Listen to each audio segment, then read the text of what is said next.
എഫെസ്യ ലേഖനം 4-ാം അധ്യായം അതിൻ്റെ 14-15 വാക്യങ്ങൾ.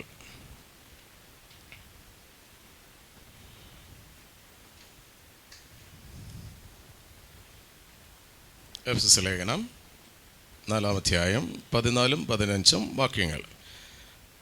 അങ്ങനെ നാം ഇനി മനുഷ്യരുടെ ചതിയാലും ഉപായത്താലും തെറ്റിച്ചു കളയുന്ന തന്ത്രങ്ങളിൽ കുടുങ്ങിപ്പോവാൻ തക്കവണ്ണം ഉപദേശത്തിൻ്റെ ഓരോ കാറ്റിനാൽ അലഞ്ഞു ഉഴലുന്ന ശിശുക്കൾ ആകാതിരിക്കാതെ സ്നേഹത്തിൽ സത്യം സംസാരിച്ചുകൊണ്ട് ക്രിസ്തു എന്ന തലയോളം സകലത്തിലും വളരുവാൻ ഇടയാകും. ഒരു സെക്കൻഡ് കണ്ണുകളെ അടച്ച് പ്രാർത്ഥിക്കാം. കരുണാസമ്പന്നനായ സ്വർഗീയ പിതാവേ, അവിടുന്ന് തന്ന ഈ തിരുവചന ഭാഗത്തിനായി സ്തോത്രം.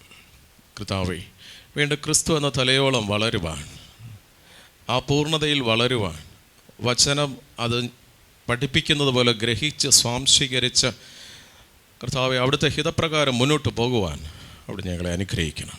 അങ്ങനെ നീ ചെയ്യുന്നതിനായി സ്തോത്രം. യേശുവിൻ നാമത്തിൽ തന്നെ. ഒന്നാമത്തെ 7 അനുഗ്രഹങ്ങളുടെ ഒന്നാമത്തെ പോയിന്റ് പക്വത. ശിശുക്കളായിരിക്കരുത്. അപ്പോൾ ദൈവം ഒരിക്കലും നമ്മൾ ശിശുക്കളായിരിക്കാൻ ആഗ്രഹിക്കുന്നില്ല. നമ്മൾ വളർച്ച പ്രാപിച്ച നഴ്സറിയിൽ നിന്ന് പിന്നെ LKG, UKG, first standard, second standard, third, fourth, fifth, sixth, seventh, eighth, ninth, 10th, +1, +2 അങ്ങനെ പടിപടിയായിട്ട് മുന്നോട്ട് പോകുന്നത് പോലെ ആത്മീയ ഗോളത്തിലും അങ്ങനെ ഒരു വളർച്ചയുണ്ട്. ഹല്ലേലൂയ. അപ്പോൾ ദൈവം ആഗ്രഹിക്കുന്നത് പക്വതയുടെ ഒരു ആത്മീയ ജീവിതമാണ് ദൈവം ആഗ്രഹിക്കുന്നത്. പലപ്പോഴും ആത്മീയ ഗോളത്തിൽ അങ്ങനെ ആത്മീയ പക്വതയോടെ വളരാനായിട്ട് മതം ഒരിക്കലും സമ്മതിക്കത്തില്ലേ. ഈ രാഷ്ട്രീയ ഗോളത്തിൽ രാഷ്ട്രീയം നിലനിൽക്കണമെങ്കിൽ അതിന് പാവപ്പെട്ടവർ ഈ ഭൂമിയിലുണ്ടായിരിക്കണം. ആ പാവപ്പെട്ടവരെ നിലനിർത്താൻ അരാജകത്വം നിന്നാൽ മാത്രമേ കുറേ വ്യക്തികൾ രാഷ്ട്രീയം വളർത്താനുണ്ടാവുകയുള്ളൂ. അതുകൊണ്ട് പല രംഗങ്ങളിൽ വളരാനായിട്ട് ഇവർ സമ്മതിക്കില്ല. അതൊരു പിശാചിൻ്റെ ഒരു കെണിയാണ്. ഇതുപോലെ തന്നെയാണ് ഒരു ബിഹൈൻഡ് ചരട് എപ്പോഴും ഇങ്ങനെ വലിച്ചുകൊണ്ടിരിക്കും. ജനങ്ങൾ വളർന്നു പോയി കഴിഞ്ഞാൽ പല ഭൗതിക നന്മകൾ ഉദ്ദേശിക്കുന്ന വ്യക്തികൾക്ക് ലഭിക്കാതെ പോവും. അതുകൊണ്ട് അവരെപ്പോഴും ഒരു പറ്റം ഗ്രൂപ്പിനെ അടിച്ചിരുത്തി മുന്നോട്ട് കൊണ്ടുപോകും. അതിലാരെങ്കിലും അതെന്താ ഇങ്ങനെ എന്ന് ചോദിച്ചു കഴിഞ്ഞാൽ ഒന്നെങ്കിൽ അവനെ മഹറോൻ ചൊല്ലും, അല്ലെങ്കിൽ അവനെ ഭീഷണിപ്പെടുത്തും. അത് ആത്മീയ ഗോളത്തിൽ അന്നും ഇന്നും നടന്നുകൊണ്ടിരിക്കുന്ന ഒരു കാര്യമാണ്. പക്ഷെ ദൈവത്തിൻ്റെ വചനം പറയുന്നു ഒരുവൻ പക്വതയോടെ വേണം ചിന്തിക്കാൻ. ചേർന്നൊരു ഹല്ലേലൂയ പറയാം. അതെങ്ങനെയാണ്? ദൈവത്തിൻ്റെ വചനം ഒന്നുകൂടി നമുക്ക് ഒന്ന് വായിക്കാം. അങ്ങനെ നാം ഇനി മനുഷ്യരുടെ ചതിയാലും ഉഭയത്താലും, അത് എഫെസ്യ ലേഖനം സഭയുടെ അകത്തുള്ളവർക്ക് വേണ്ടിയാണ്. അപ്പോൾ മനുഷ്യൻ്റെ ചതിയും ഉപായവും സഭയുടെ അകത്തുണ്ടാകും എന്നാണ് ഇതിൻ്റെ സൂചന. എഫെസ്യ ലേഖനം മനസ്സിലാക്കണം, സഭയ്ക്ക് പുറത്തല്ല, സഭയുടെ അകത്തുള്ളവർക്ക് വേണ്ടിയാണ്. സഭയെക്കുറിച്ചാണ് എഫെസ്യ ലേഖനത്തിൽ കൂടുതലായി നമ്മളെ പഠിപ്പിക്കുന്നത്. അപ്പോഴതുകൊണ്ട് നാം ഇനി മനുഷ്യരുടെ ചതിയാലും ഉഭയത്താലും തെറ്റിച്ചു കളയുന്ന തന്ത്രങ്ങളിൽ കുടുങ്ങിപ്പോകരുത്. ഈ തന്ത്രവും തെറ്റിച്ചു കളയുന്ന ഉപായവും വരുന്നത് എപ്പോഴാണ്? നമ്മൾ കുഞ്ഞായിരിക്കുമ്പോൾ നമ്മുടെ വീടുകളിൽ ഇരിക്കുന്ന ഫോട്ടോ നമ്മളെ കാണിച്ചിട്ട് പറയും തമ്പായി മുത്ത്.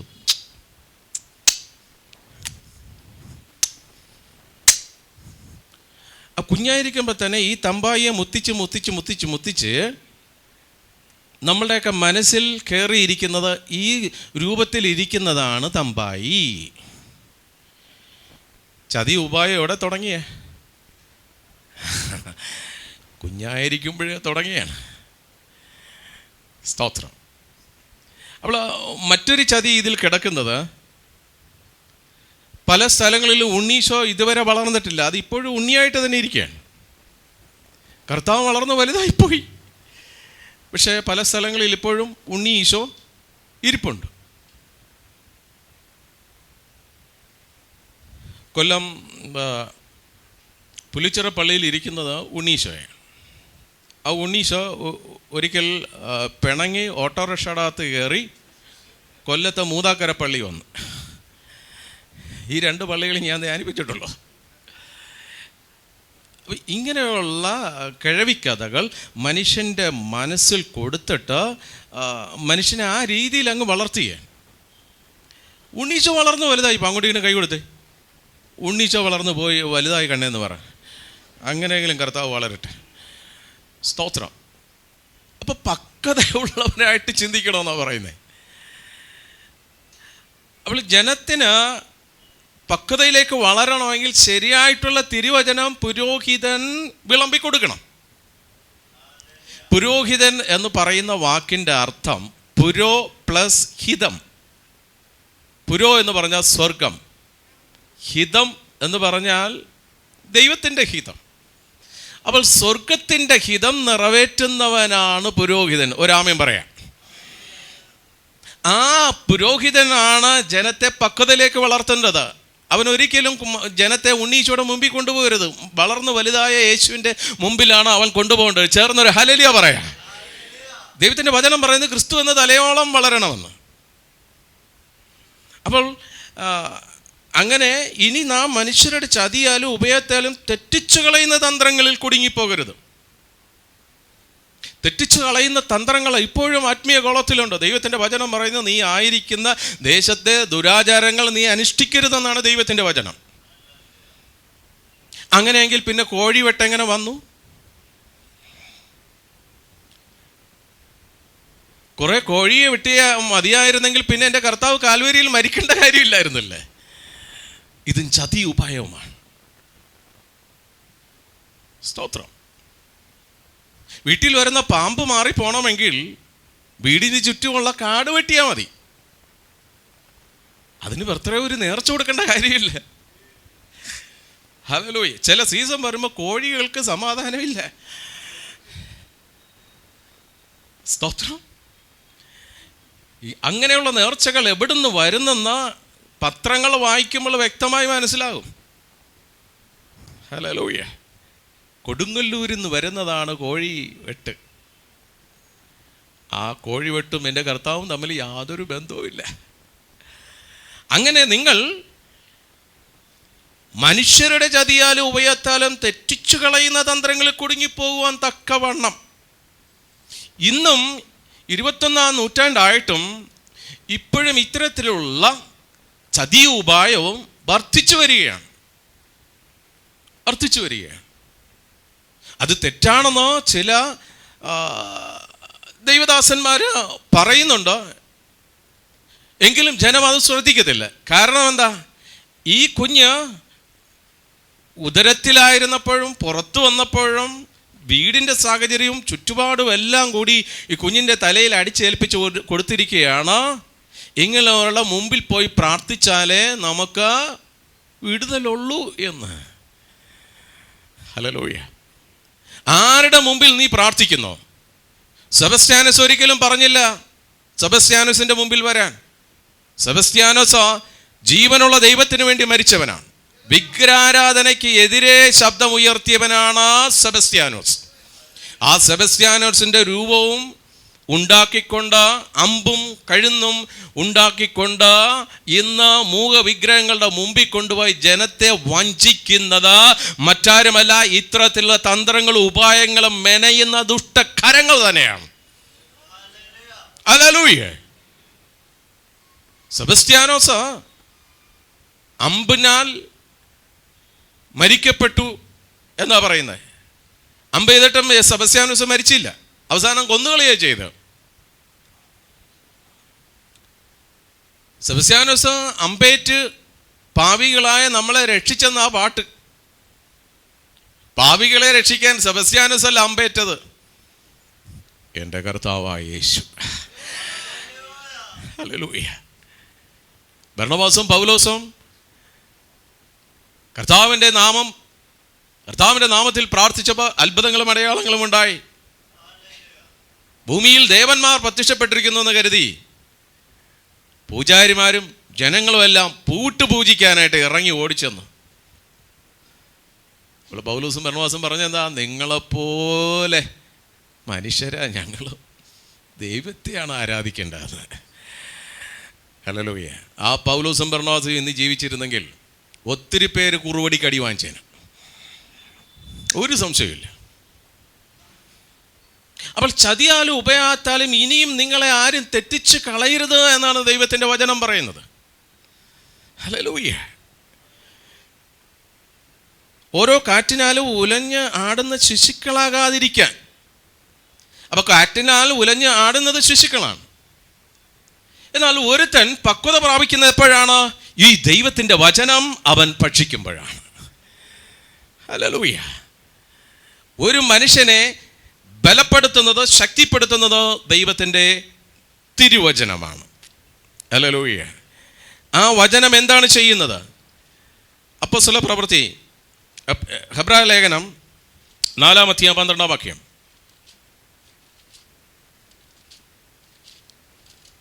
ഹെബ്രായർ 4:12 ദൈവത്തിൻ്റെ വചനം ജീവനും ചൈതന്യവും ഉള്ളതായി ഇരുവായ് തലയുള്ള ഏത് വാളിനേക്കാളും മൂർച്ചയേറിയും പ്രാണനെയും ആത്മാവിനെയും സന്ധിമഞ്ചകളെയും വേർപെടുക്കും വരെ തുളച്ചു ചെല്ലുന്നതും ഹൃദയത്തിലെ ചിന്തനകളെയും ഭാവനകളെയും വിവേചിക്കുന്നതുമാകുന്നു. അവ മറഞ്ഞിരിക്കുന്ന ഒരു സൃഷ്ടിയുമില്ല, അവന് മറഞ്ഞിരിക്കുന്ന ഒരു സൃഷ്ടിയുമില്ല. സകലവും അവൻ്റെ കൺമുൻപിൽ നഗ്നവും മലർന്നതുമായി കിടക്കുന്ന അവനുമായിട്ടാണ് നമുക്ക് കാര്യമുള്ളത്. ഹല്ലേലൂയ. ദൈവത്തിൻ്റെ വചനവുമായിട്ടാണ് നമുക്ക് കാര്യമുള്ളത്. ദൈവത്തിൻ്റെ വചനമാണ് ഒരുവനെ ശക്തീകരിക്കുന്നത്. ദൈവത്തിൻ്റെ വചനമാണ് ഒരു വ്യക്തിയെ പക്വതയിലേക്ക് കൊണ്ടുവരുന്നത്. ഇത്തരത്തിലുള്ള ആചാരങ്ങളും അനുഷ്ഠാനങ്ങളും അല്ല ഒരുത്തനെ പക്വതയിലേക്ക് വളർത്തുന്നത്. ഹല്ലേലൂയ. ദൈവത്തിൻ്റെ വചനമാണ് നമ്മളെ വളർത്തുന്നത്. അതുകൊണ്ട് പക്വതയിൽ വന്ന ഒരു വ്യക്തി സ്നേഹത്തിൽ, ദൈവത്തിൻ്റെ വചനം എന്താ പറയുന്നത്? എഫെസ്യ ലേഖനം 4:14 അതിലേക്ക് നമുക്കൊന്നുകൂടെ തിരിച്ചു വരാം.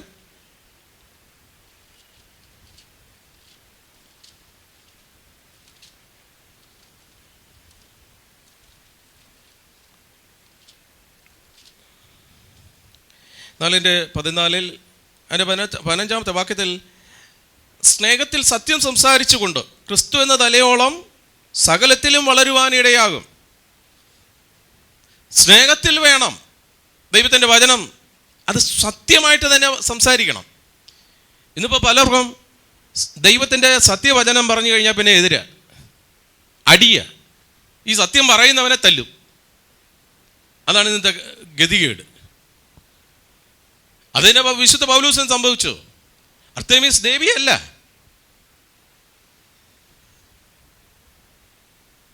അത് പറഞ്ഞോടുകൂടി വിഗ്രഹങ്ങൾ ഉണ്ടാക്കി അതിൽ നിന്ന് ലാഭം കൊയ്തു കൂടുന്ന ശില്പികളും അതിനെ ആരാധിച്ചിരുന്ന ജനത്തിൻ്റെ ഇടയിൽ ജനത്തിനെ ഇളക്കി വിട്ടുകൊണ്ട് പൗലോസിനെയും കൂട്ടരെ അടിച്ച് ചുരുട്ടിക്കൊണ്ട് കളഞ്ഞു. അവർ സത്യം പറഞ്ഞതാ, ജീവനുള്ള ദൈവത്തെ ഉയർത്തിയതാണ്. ദൈവം അവരെ വിളിച്ചത് ജനത്തെ പക്വതയിലേക്ക് വളർത്താനാണ്, ശിശുക്കളായിട്ട് ഇരുത്താനല്ല. അപ്പോൾ ഇന്ന് സത്യം ആര് പറയുന്നോ അവനെ അടിക്കും. ഹല്ലേലൂയ.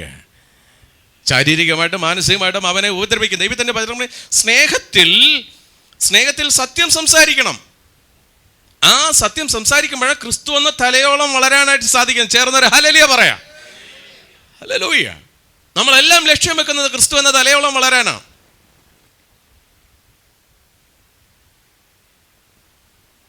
ക്രിസ്തു എന്ന തലയോളം വളരണമെന്ന് സഭ ദൈവത്തിൻ്റെ വചനം പഠിപ്പിക്കുമ്പോൾ അതിൻ്റെ ഇടയിൽ ഇത്തരത്തിലുള്ള കാര്യങ്ങൾ വന്നാൽ ക്രിസ്തു എന്ന തലയോളം വളരാൻ പറ്റില്ലേ? ഇന്ന് ചിലർ വളരുന്നത് അന്തോനിയുടെ തലയ്ക്കൊപ്പവും ഗീവർഗീസിൻ്റെ തലയ്ക്കൊപ്പവും സെബസ്ത്യാനോസിൻ്റെ തലയ്ക്കൊപ്പമൊക്കെയാണ് വളരുന്നത്. ഇതിൽ കഴിഞ്ഞ് വേറെ വളർച്ചയില്ലേ? ഹല്ലേലൂയ. സഭയുടെ തലവൻ ഒരു മനുഷ്യനല്ല, സഭയുടെ തലവൻ കർത്താവായ യേശു ക്രിസ്തു തന്നെയാണ്. ഹല്ലേലൂയ. മറ്റൊരു നാമം ഉയർത്താനല്ല, യേശുവിൻ്റെ നാമം ഉയർത്താനാണ്. പക്ഷെ പിശാചിന് യേശുവിൻ്റെ നാമം, ആ പേര് മാത്രം ഉയർന്നു കേൾക്കുന്ന ഇഷ്ടമല്ല. വേറെ ഏത് പേര് ഉയർന്നാലും യേശുവിൻ്റെ നാമത്തിന് പകരമായിട്ട് വേറെ ഏത് നാമം ഉയർന്നാലും പിശാചിന് വിഷയമല്ല. യേശു എന്നുള്ള ആ പേരിൻ്റെ സമയത്ത് അന്തോനീസ് എന്ന് ഉയർന്ന് കേട്ടിയ പിശാച് സന്തോഷമാണ്. അന്തോനീസും പറഞ്ഞിട്ടില്ല എൻ്റെ പേര് ഉയർത്താൻ. വിശുദ്ധ അന്തോനീസ് ജീവിച്ചിരുന്ന സമയത്ത് കറതീർന്ന വചനപ്രഘോഷകനാണ്, അഭിഷേകമുള്ള ഒരു വചനപ്രഘോഷകനായിരുന്നു. അന്തോനീസ് ജീവിച്ചിരുന്നപ്പോൾ ഒരിക്കലും പറഞ്ഞില്ല ഞാൻ മരിച്ചതിന് ശേഷം എൻ്റെ പേരിൽ നൊവേന നടത്തണമെന്ന് അന്തോനീസ് പറഞ്ഞിട്ടില്ല. ഹല്ലേലൂയ. അന്തോനീസ് പറഞ്ഞത് ചെയ്യണം. അന്തോനീസും പറഞ്ഞത് ക്രിസ്തു എന്ന തലയോളം വളരാനാണ് പറഞ്ഞത്. ഹല്ലേലൂയ. അന്തോനീസ് അഗസ്റ്റീന് സഭയിലെ വ്യക്തിയായിരുന്നു. മൊറോക്കോയിൽ ഫ്രാൻസിസ്കൻ സഭയിലെ 4 സഹോദരങ്ങൾ രക്തസാക്ഷികളായെന്ന് കേട്ടപ്പോൾ ക്രിസ്തുവിന് വേണ്ടി രക്തസാക്ഷി ആകണമെന്നുള്ള ആഗ്രഹത്തോടുകൂടി ഫ്രാൻസിസ്കൻ സഭയിൽ ചേർന്നതാണ് അന്തോനീസ്. നല്ല പാണ്ഡിത്യമുള്ള വ്യക്തിയായിരുന്നു. അന്ന് ഫ്രാൻസിസ് ഓഫ് അസീസി ജീവിച്ചിരിക്കുന്ന സമയത്ത് ഈ ആഗ്രഹത്തോട് വന്ന അന്തോനീസിന് കൊടുത്ത ജോലി എന്താണെന്നറിയാവോ? ചരിത്രം പഠിക്കണം. കിച്ചണിലെ കുക്കായിട്ടാണ് സെന്റ് ആന്റണിയെ നിർത്തിയത്. നല്ല പാണ്ഡിത്യമുള്ള വ്യക്തിയായിരുന്നു. അടുക്കള ജോലിക്കാരനായിട്ടാണ്. സ്തോത്രം. മാറ്റായിട്ട് മരിക്കാനായിട്ട് സാധിച്ചില്ലേ? അപ്പോൾ ഈ വ്യക്തികൾ ജീവിച്ചിരുന്ന സമയത്ത് ഇവരാരും പറഞ്ഞിട്ടില്ല എൻ്റെ നാമത്തിൽ പ്രാർത്ഥിക്കണമെന്ന്, എൻ്റെ മധ്യസ്ഥതയിൽ പ്രാർത്ഥിക്കണമെന്ന് ഇവരാരും പറഞ്ഞിട്ടില്ല. പറഞ്ഞവൻ ഒരുവൻ മാത്രം, കർത്താവായ യേശു ക്രിസ്തു മാത്രം എൻ്റെ നാമത്തിൽ പ്രാർത്ഥിക്കാനാണ് പറഞ്ഞത്. ഹല്ലേലൂയ. മദർ തെരേസ നല്ലൊരു അമ്മയാണ്. പുരോഹിതരുടെ ഒരു മീറ്റിംഗ് വിളിച്ചു കൂട്ടിയിട്ട് അമ്മ പറഞ്ഞതാ, you must spend 1 hour with the Lord എന്നാ പറഞ്ഞത്. 1 മണിക്കൂർ, കുറഞ്ഞതാ പറഞ്ഞ 1 മണിക്കൂർ കർത്താവുമായിട്ട് സ്പെൻഡ് ചെയ്യണമെന്നാ. പക്ഷേ ആ അമ്മ മരിച്ചതിന് ശേഷം ഇപ്പം കർത്താവിനേക്കാൾ സൂപ്പർ പവറാണ് മദർ തെരേസ. മദർ തെരേസ ജീവിച്ചിരുന്നപ്പോൾ ഒരിക്കലും പറഞ്ഞില്ല ഞാൻ മരിച്ചതിന് ശേഷം എൻ്റെ 3 മുടി എടുത്തിട്ട് തിരുമുടിയായിട്ട് പള്ളിയിൽ വെച്ച് പ്രാർത്ഥിക്കണമെന്ന്. എന്തിന്? രോഗശാന്തിക്ക്, ഭൂതശാന്തിക്കൊക്കെ വേണ്ടി പ്രാർത്ഥിക്കണമെന്ന്. ഇത് ആ മദർ തെരേസ അമ്മ പറയാൻ മറന്നുപോയ കാര്യമാണ്. അപ്പം ഈ പറയാൻ മറന്നുപോയ കാര്യം ഓർപ്പിക്കേണ്ടത് ആരുടെ ചുമതലയാ? പുരോഹിതൻ്റെ ചുമതല.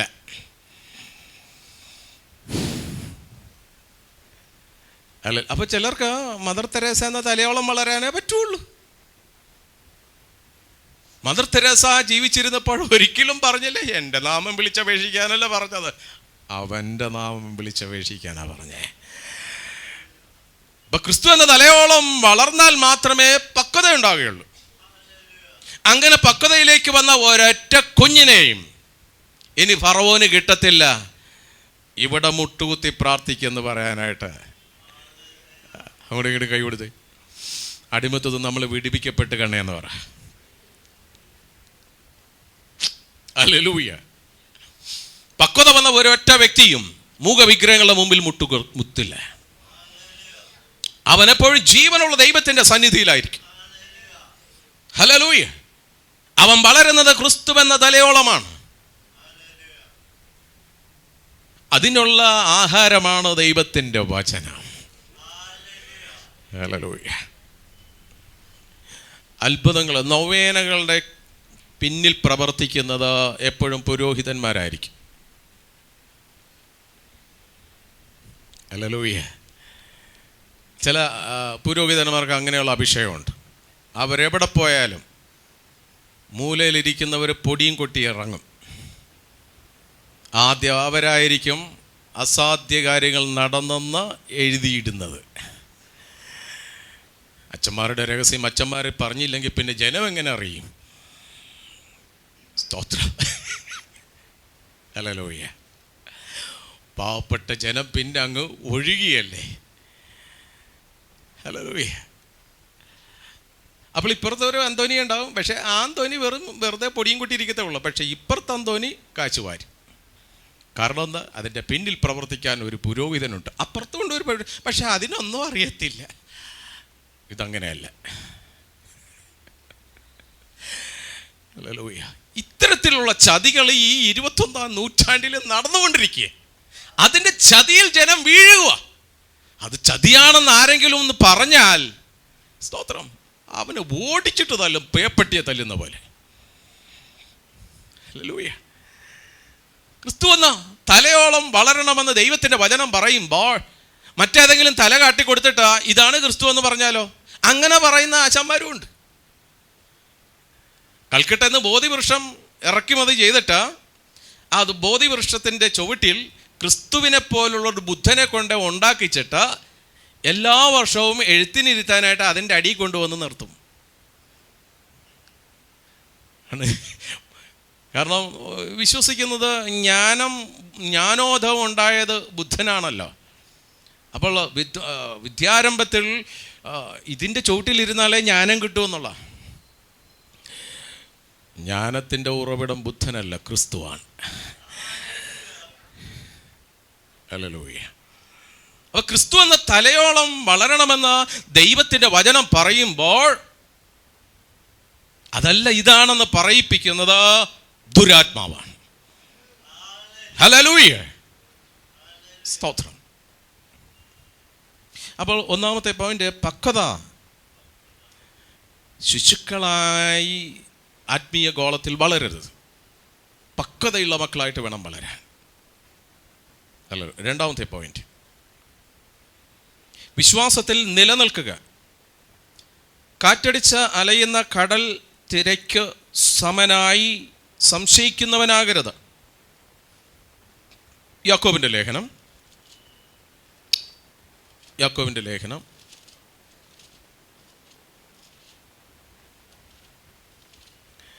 1-ാം അധ്യായം 5 മുതൽ 8 വരെയുള്ള വാക്യങ്ങൾ.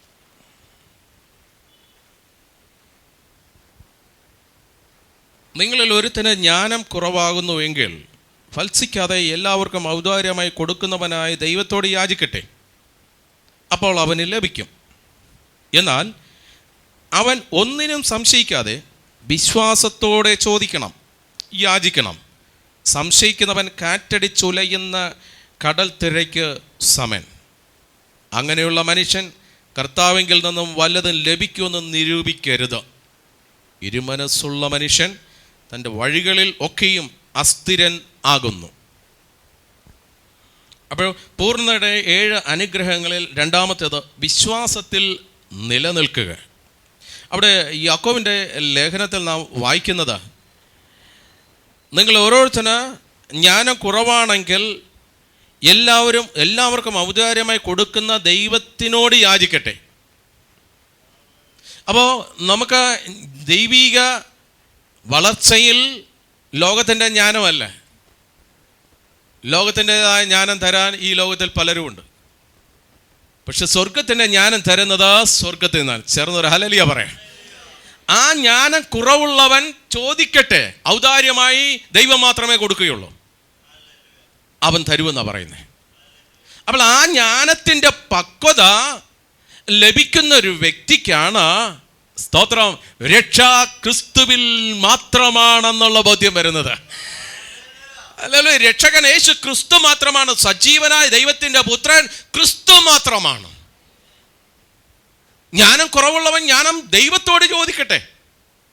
ഒരുത്തനെ ദൈവത്തിൻ്റെ വചനം പഠിപ്പിക്കുന്നത് പരിശുദ്ധാത്മാവാണ്, ഒരു മനുഷ്യനല്ല.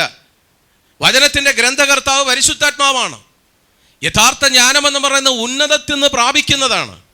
ആ ജ്ഞാനം പത്രോസ് പ്രാപിച്ചപ്പോഴാണ് ഭീരുവായിരുന്ന പത്രോസ് ധൈര്യത്തോടെ എണീറ്റ് നിന്ന് ദൈവത്തിൻ്റെ വചനം പ്രഘോഷിച്ചത്. ചേർന്നൊരു ഹല്ലേലൂയ പറയാം. ഹല്ലേലൂയ. ഈ തിരുവചനം പഠിക്കാനായിട്ട് ഡബിളമേ PhD DDT ഒന്നും എടുക്കണ്ട. ദൈവാത്മാവ് നിന്നെ പഠിപ്പിക്കും. ഹല്ലേലൂയ. ജ്ഞാനം കുറവായുള്ളവൻ ദൈവത്തോട് ചോദിക്കട്ടെ. ഹല്ലേലൂയ. ലോകത്തിൻ്റെതായ ഒരു പഠനം ഉണ്ടെന്ന് കരുതി ദൈവത്തിൻ്റെ വചനം വ്യാഖ്യാനിക്കാൻ പറ്റില്ല. ഈ കാലഘട്ടത്തിൽ ഈ PhD എടുക്കുന്നവരെക്കാൾ ജ്ഞാനമാണ് സാധാരണ ജനത്തിന്. ഹല്ലേലൂയ.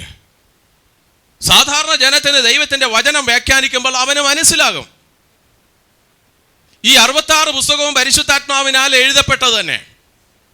40 വ്യക്തികളാണ് എഴുതിയതെങ്കിൽ എഴുതിച്ചത് പരിശുദ്ധാത്മാവാണ്. അപ്പൊ അതുകൊണ്ട് ഗ്രന്ഥകർത്താവ് പരിശുദ്ധാത്മാവാണ്. അതുകൊണ്ട് ഹെബ്രായ ലേഖനം അത് ഇറ്റ്സ് പിന്നെ different doctrine. It's even now it's not proved that is written by Paul. സഹോദര, സാധാരണ ജനം ഇത്തരത്തിൽ വളച്ചൊടിച്ച് പറയത്തില്ല. ഇത്തിരി ബുദ്ധി കൊണ്ട് ചിന്തിക്കുന്നവന് അതുകൊണ്ട് അതിൽ പലതും നമുക്ക് വിശ്വസിക്കാനായിട്ട് സാധിക്കില്ല. എബ്രായ ലേഖനം ഹെബ്രായർക്ക് എഴുതപ്പെട്ടതാണ്. അങ്ങനെ പഠിപ്പിക്കുന്ന ബുദ്ധിമാന്മാരും ഉണ്ട്. Praise the Lord. എബ്രായ ലേഖനം എബ്രായർക്ക് ഉള്ളതല്ല, ഭൂമിയിലെ ഓരോ മനുഷ്യനും വേണ്ടി ഉള്ളതാണ്. എഴുതപ്പെട്ടിരിക്കുന്ന 14 ലേഖനങ്ങളും നീ ഏത് ഭൂഖണ്ഡത്തിൽ പോയി ജീവിച്ചാലും അത് നിനക്ക് വേണ്ടിയുള്ളതാണ്. ഹല്ലേലൂയ. ജനിച്ചതും ജനിക്കുന്നതും ജനിക്കാൻ ഇരിക്കുന്നതുമായ ഓരോ മനുഷ്യ ജീവിക്കും വേണ്ടിയാണ് ഈ 66 പുസ്തകം പരിശുദ്ധാത്മാവ് എഴുതിയത്. അതുകൊണ്ട് വിശ്വാസത്തിൽ ഉറച്ചു നിൽക്കണം.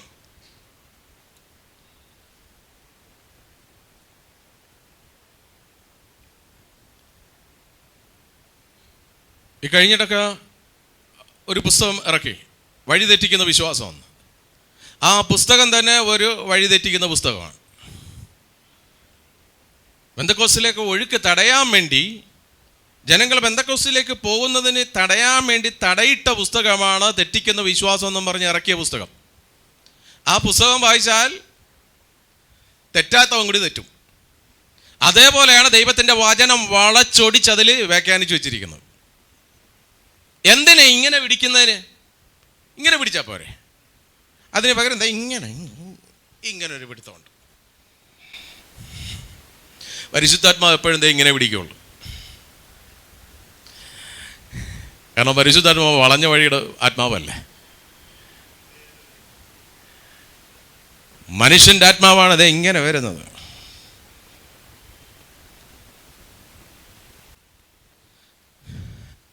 ഇങ്ങനെയല്ല ദൈവത്തിൻ്റെ ജനത്തെ വചനം പഠിപ്പിക്കേണ്ടത്, ഡയറക്റ്റ്. അതുകൊണ്ട് ദൈവത്തിൻ്റെ വചനം സത്യം അറിഞ്ഞവൻ സത്യം പറയട്ടെ, സ്വപ്നം കണ്ടവൻ സ്വപ്നം വ്യാഖ്യാനിക്കട്ടെ. അറിഞ്ഞ സത്യത്തിൽ അടി ഉറച്ചു തന്നെ നിൽക്കണം. ഏതെങ്കിലും ഒരു താൽക്കാലിക വിടുതലിന് വേണ്ടിയല്ല തിരുവചന സത്യത്തിലേക്ക് വന്നതാ. നിത്യമായ ഒരു ജീവനുണ്ട്. ഹല്ലേലൂയ. വിശ്വാസത്തിലേക്ക് വന്ന് കുറച്ച് മുന്നോട്ട് പോയി കഴിയുമ്പോഴാണ് ഏതെങ്കിലും ഒരു പിശാച് അപ്പൻ്റെ രൂപത്തിലോ അമ്മയുടെ രൂപത്തിലോ ഇളകുന്നത്. പിശാചിനെ കണ്ടിട്ടുണ്ടോ? ഇല്ല. മൂക്കി പഞ്ഞു വെക്കുന്നതിന് മുമ്പെങ്കിലും കാണണ്ടേ? ഒന്ന് പരസ്പരം നോക്കിയാൽ മതി.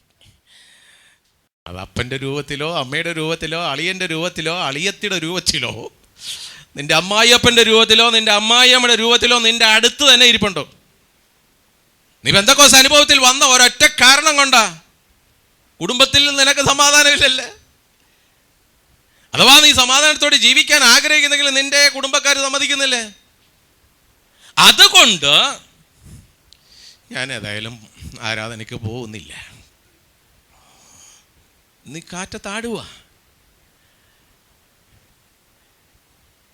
ആടി ഉലയുക. നീ അറിഞ്ഞ സത്യത്തിൽ നീ ഉറച്ചു നിൽക്കാവ. ഈ ആടുന്ന സാധനമെല്ലാം നിന്റെ പുറകെ വരും. ഹല്ലേലൂയ. Praise the Lord. ഏതെങ്കിലും ഒരു ഞെരുക്കം ഉണ്ടാകുമ്പോൾ വിട്ടിട്ട് പോകുന്നതല്ല ദൈവം തന്ന വിളി. ഏതെങ്കിലും ഒരു ശോധന വരുമ്പോൾ ഉപേക്ഷിക്കുന്നതല്ല വിശ്വാസം. യാക്കോബിന്റെ ലേഖനം ഒന്നുകൂടി വായിക്കട്ടെ.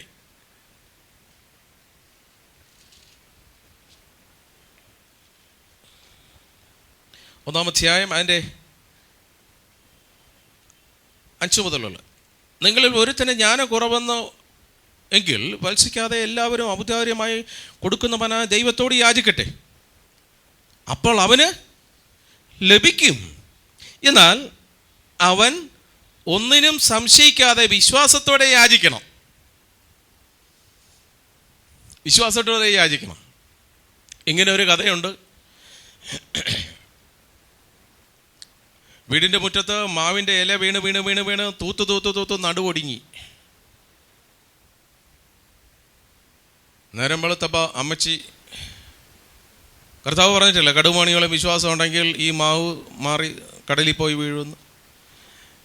മാവല്ലല്ല, പിന്നെയോ മല. അമ്മച്ചി രാവിലെ എണീറ്റിട്ട് വന്നോണ്ട് പറഞ്ഞു, ഞാൻ പള്ളിയിൽ പോയി തിരിച്ചു വരുമ്പോഴത്തേക്കും നീ ഇവിടുന്ന് മാറി അങ്ങ് കടലിൽ പോയി കിടക്കണം.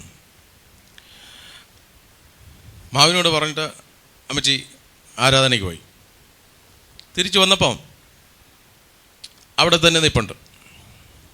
അമ്മച്ചി പറഞ്ഞെന്താണ്, അല്ലേലും എനിക്ക് അപ്പോഴേ അറിയാമായിരുന്നു നീ ഇവിടെ തന്നെ നിൽക്കുള്ളൂ. അങ്ങനെ വിശ്വസിക്കുന്ന കുറേ ആൾക്കാരുണ്ട്. അതല്ലേ ദൈവത്തിൻ്റെ വചനം പറയുന്നത്.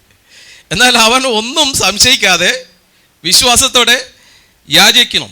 സംശയിക്കുന്നവൻ കാറ്റടിച്ച് അലയുന്ന കടൽ തിരക്ക് സമൻ.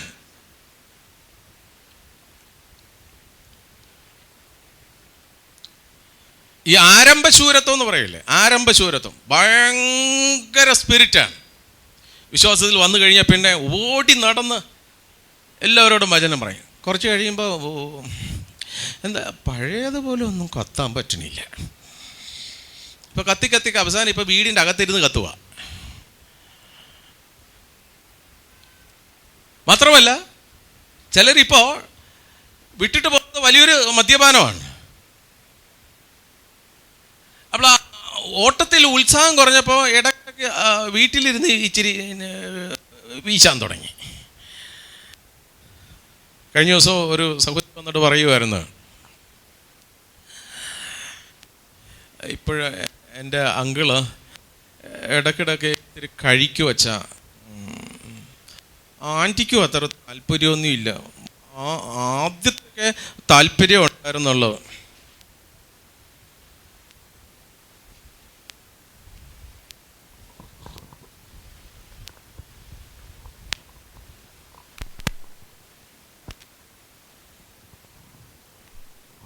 ആദ്യമൊക്കെ ആൻറ്റിക്കും വളരെ താല്പര്യമായിരുന്നു. രണ്ടുപേരും സ്നാനപ്പെട്ടേ. ഞാനും സാലി ബ്രദറും കൂടി തച്ചിന് വീട്ടിൽ പോയിരുന്ന് ദൈവത്തിൻ്റെ വചനം പറഞ്ഞ് വിശ്വാസത്തിൽ വന്നതാ. പരിശുദ്ധാത്മാവ് കൊണ്ടുവന്നാണ്. വന്നു കഴിഞ്ഞപ്പോൾ കുറേ കാര്യങ്ങളൊക്കെ സാധിച്ചു. വിൽക്കാതെ കിടന്നിരുന്ന സ്ഥലങ്ങളൊക്കെ വിറ്റ് ഇങ്ങനെ ഇരുന്നത് ഇങ്ങനെ വിശ്വാസിച്ച് വന്നപ്പോൾ ഇപ്പം ആ പഴയ ആരംഭശൂരത്വം ഇല്ല. ഓർക്കുമ്പോൾ ആരാധനയ്ക്ക് വരും. എന്തെങ്കിലും ഒരു പ്രശ്നം വരുമ്പോൾ ഓടി തലേ കൈവകം വരും. അനുഗ്രഹം കിട്ടിക്കഴിഞ്ഞാൽ അതുകൊണ്ട് അങ്ങോട്ട് വീണ്ടും കൈ കൊടുത്തേ. ഓത്തൊക്കെ പറ, തന്നവനെ മറക്കല്ലേ കണ്ണെന്ന് പറ. ഹല്ലേലൂയ. വിശ്വാസം എന്ന് പറയുന്നത് താൽക്കാലികമായ എന്തെങ്കിലും ഒരു ഭൗതിക നേട്ടം ലഭിക്കാൻ വേണ്ടി വരുന്ന വഴിയല്ല. അത് നിന്റെ മൂക്കി പഞ്ഞു വെക്കുന്നിടത്തോളം കാലം നിന്റെ ജീവിതത്തിൽ ഉണ്ടായിരിക്കണം. കാറ്റിനാൽ ഉലഞ്ഞ് ആടുന്നതല്ല വിശ്വാസി എന്ന് പറയുന്നത്. നിന്റെ കുടുംബക്കാരും മൊത്തം നിനക്കെതിരായാലും, നിന്റെ ഭർത്താവ് നിനക്കെതിരായാലും, നീ 10 മാസം ചുമന്നുകൊണ്ട് നടന്ന നിന്റെ കുഞ്ഞ് നിന്നെ തള്ളി പറഞ്ഞാലും, എൻ്റെ കർത്താവിനെ നീ തള്ളി പറയരുത്. ഹല്ലേലൂയ. അതാണ് ആ വിശ്വാസത്തിന് വില കൊടുക്കണം.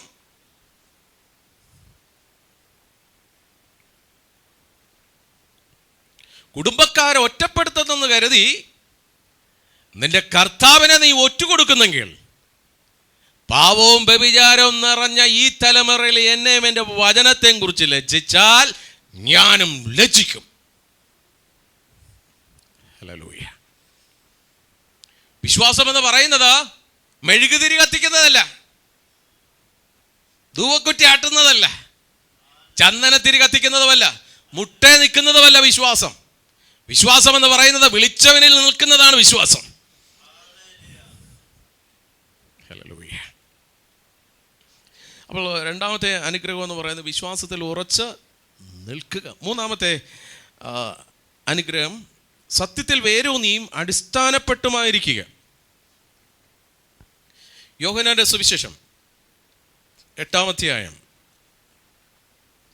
യോഹന്നാൻ 8 അതിൻ്റെ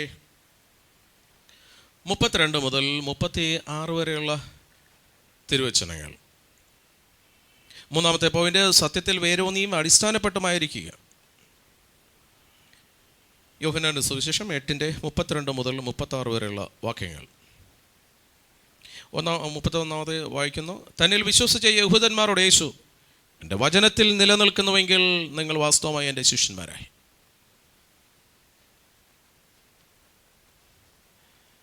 അവൾ ക്രിസ്ത്യാനി എന്ന് പറയുന്നവൻ കുരിച്ചിട്ടുകൊണ്ട് നടക്കുന്നവനല്ല.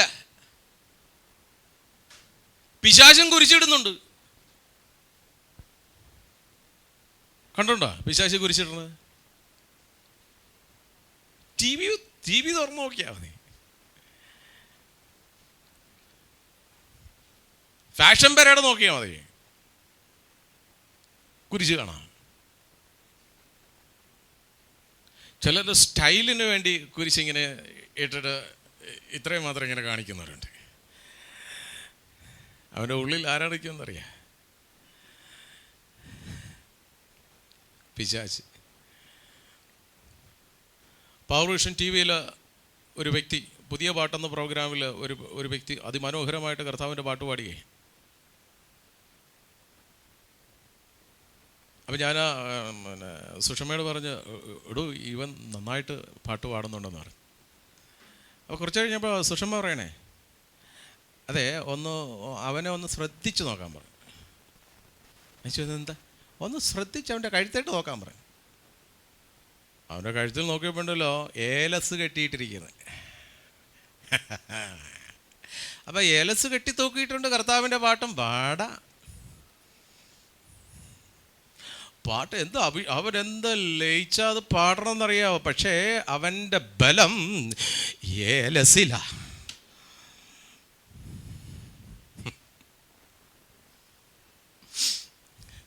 തന്നിൽ വിശ്വസിക്കുന്ന യഹൂദന്മാരുടെ യേശു പറഞ്ഞു, നിങ്ങൾ എൻ്റെ വചനത്തിൽ നിലനിൽക്കുന്ന, നിങ്ങൾ വാസ്തവമായി നിങ്ങൾ എൻ്റെ ശിഷ്യന്മാരായി. അങ്ങോട്ടേക്കും കൈവിടുത്, അങ്ങോട്ടേക്കും കൈവിടുത്. മുഖത്ത് നോക്കി പറ, വചനത്തിൽ തന്നെ നിൽക്കണ കണ്ണേന്ന് പറ. വേറെ എവിടെയെങ്കിലും മാറിയിരിക്കുന്നതല്ല ശിഷ്യൻ. ശിഷ്യൻ തിരുവചനത്തിൽ നിൽക്കുന്നവനാണ്. വിശ്വസിക്കുന്നവൻ വചനത്തിലേ നിൽക്കുകയുള്ളൂ. യഥാർത്ഥ വിശ്വാസിയുടെ ലക്ഷണമെന്ന് പറയുന്നത്, ശിഷ്യൻ്റെ ലക്ഷണമെന്ന് പറയുന്നത്, അവനിത് ഇതുമായിട്ടായിരിക്കും ബന്ധം.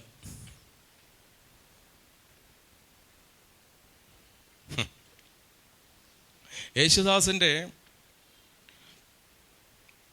ഇപ്രാവശ്യം അദ്ദേഹം ഒരു ആഘോഷമൊക്കെ നടത്തിയില്ലേ? എത്ര? 50 വർഷം അല്ലേ? അതിന് ഉഷാ ഉദിപ്പിനെ അറിയാമല്ലേ? പാട്ടുകാരത്തി. ആ പാട്ടുകാരത്തി ഉഷാ ഉദിപ്പിന് എവിടുന്നോ ആര് കൊടുത്ത നല്ലൊരു ചെറിയ ഒരു ബൈബിൾ,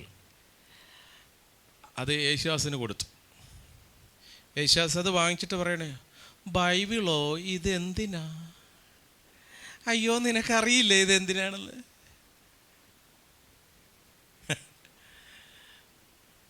കർത്താവിൻ്റെ പാട്ട് എത്ര മനോഹരമായിട്ട് ആ മനുഷ്യൻ പറഞ്ഞു. പക്ഷെ ഇന്നേ വരെ ആ മനുഷ്യൻ പറഞ്ഞിട്ടില്ല യേശു ദൈവമാണെന്ന്.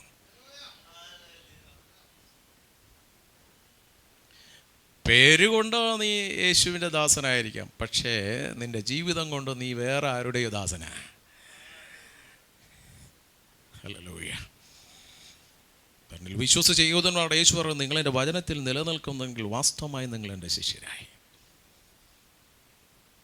ശിഷ്യൻ്റെ ലക്ഷണം എന്ന് പറയുന്നത്, അടയാളം എന്ന് പറയുന്നത് കുരിശല്ലേ. ശിഷ്യന്മാരുടെ അടയാളം എന്ന് പറയുന്നത് കുരിശല്ലേ. അത് കുരിശിൽ കയറിയവൻ തന്നെ പറഞ്ഞിട്ടുണ്ട്. യോഹന്നാന്റെ സുവിശേഷം 13-ാം അധ്യായം 34-35 വാക്യങ്ങളിൽ കർത്താവ് ഇങ്ങനെ പറയുന്നു, നിങ്ങൾ പരസ്പരം സ്നേഹിക്കുവിൻ, നിങ്ങൾ പരസ്പരം സ്നേഹിക്കുമ്പോൾ ഞാൻ നിങ്ങളെ സ്നേഹിച്ച പോലെ നിങ്ങൾ പരസ്പരം സ്നേഹിക്കുമ്പോൾ ഈ ലോകം അറിയും നിങ്ങൾ എൻ്റെ ശിഷ്യരാണെന്ന്. അപ്പോൾ ശിഷ്യൻ്റെ അടയാളം, വിശ്വസിക്കുന്നവൻ്റെ അടയാളം കുരിശല്ല. പിന്നെയോ, ഉച്ചത്തിൽ പറ, അങ്ങോട്ട് ഇങ്ങനെ കൈ കൊടുത്ത് മുഖത്ത് നോക്കി പറ, ഐ ലവ് യു എന്ന് പറ. ഇങ്ങനെയെങ്കിലും ഒരു അവസരത്തിൽ പറയാല്ല. ഈ ഒരു കാര്യം പറയാൻ മാത്രം ഇന്നും ആർക്കും സമയമില്ല. പക്ഷെ കുരിശിന്റെ പേരിൽ തമ്മിലടിക്കാൻ മനുഷ്യന് സമയമുണ്ട്. ആ കുരിശിൽ കയറി വരെ എന്താ പറഞ്ഞതാ? ഞാൻ നിങ്ങളെ സ്നേഹിച്ച പോലെ നിങ്ങൾ തമ്മിൽ സ്നേഹിക്കാൻ.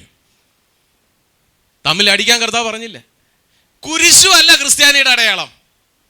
ക്രിസ്ത്യാനിയുടെ അടയാളം സ്നേഹമാണ്. വിശ്വസിക്കുന്നവന്റെ അടയാളം സ്നേഹമാണ്. ആ സ്നേഹത്തിൽ നിലനിൽക്കാനാണ് കർത്താവ് പറഞ്ഞത്. ഹല്ലേലൂയ. 32-ാമത്തെ വാക്യത്തിൽ സത്യം നിങ്ങൾ അറിയും, സത്യം നിങ്ങളെ സ്വതന്ത്രരാക്കുകയും ചെയ്യുമെന്ന് പറഞ്ഞു. സത്യം, ഈ ലോകത്തിൽ സത്യമായിട്ടൊന്നു മാത്രമേ ഉള്ള ഈ പുസ്തകം മാത്രം. ദൈവത്തിന്റെ വചനമാണ് സത്യം. ഈ സത്യത്താൽ ഇവരെ വിശുദ്ധീകരിക്കണമേ. ഒരു കുടുംബത്തിൽ വിശുദ്ധീകരണം വരുന്നത് ദൈവത്തിന്റെ വചനമാകുന്ന സത്യം നീ അറിയുമ്പോഴാണ്. ഈ ലോകത്തിന്റെ വിശുദ്ധീകരണം ദൈവത്തിന്റെ വചനത്താലാണ്. നിന്റെ വചനമാണല്ലോ സത്യം. യോഹന്നാൻ 17:17 നിന്റെ വചനമാണല്ലോ സത്യം, ഈ സത്യത്താൽ ഇവരെ. നിനക്ക് വിശുദ്ധീകരണം പ്രാപിക്കുവാനായിട്ട് നീ എങ്ങും കല്ലും ചുമന്ന് കുരിശും ചുമന്ന് ഒരു മലയും നീ കയറണ്ട. നീ ചെരുപ്പ് ധരിക്കാതെ കണ്ട് മല കയറിയെന്ന് കരുതി നിനക്കൊരു വിശുദ്ധീകരണവും വരത്തില്ല. 40 ദിവസം നീ ഉപവസിച്ചെന്ന് കരുതി ഒരു വിശുദ്ധീകരണവും നിനക്ക് വരത്തില്ല. ഈ പുസ്തകമായിട്ട് നിനക്ക് ബന്ധമില്ലാത്തടത്തോളം കാലം നിനക്കൊരിക്കലും വിശുദ്ധീകരണം വരത്തില്ല. നിന്റെ കുടുംബത്തെയും വിശുദ്ധീകരിക്കുന്നത് ഈ പുസ്തകം മാത്രമാണ്. ഹല്ലേലൂയ. നിന്റെ വചനമാണ് സത്യം. ഈ സത്യത്താൽ അവിടുന്ന് നമ്മളെ വിശുദ്ധീകരിക്കുന്നു. ഹല്ലേലൂയ. തൻ്റെ പരിശുദ്ധ രക്തം നമുക്ക് വേണ്ടി പ്രാർത്ഥിക്കുന്നു. നമ്മളെ എന്നേക്കുമായി പരിശുദ്ധ രക്തത്താൽ പൂർണ്ണരാക്കി കഴിഞ്ഞു. ആ പൂർണ്ണതയിൽ നമ്മളെ നടത്തുന്നതാണ് ദൈവത്തിൻ്റെ വചനം. ഹല്ലേലൂയ. നിന്റെ വചനമാണല്ലോ സത്യം. ഈ സത്യത്താൽ അവരെ വിശുദ്ധീകരിക്കണമേ. അപ്പോൾ വിശ്വാസത്തിൽ നിലനിൽക്കുന്നവൻ തിരുവചനത്തിൽ ഉറച്ചു നിൽക്കും. അവന് മനുഷ്യന്റെ പഠിപ്പിക്കലുമായിട്ട് യാതൊരു ബന്ധവുമില്ല. എന്നാൽ ചിലർ പഠിപ്പിക്കുന്നത് ബൈബിളും വേണം, പിന്നെ പാരമ്പര്യവും വേണം. ഞാൻ അമേരിക്ക പോകാനായിട്ട്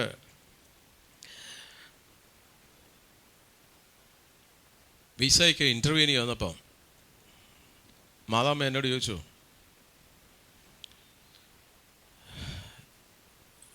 why do you want to go to USA? ഞാൻ പറഞ്ഞു, I want to preach the word of God. അടുത്ത ക്വസ്റ്റ്യൻ എന്നോട് ചോദിക്കണം, who gave you the permission to preach the word of God? Who gave you the authority?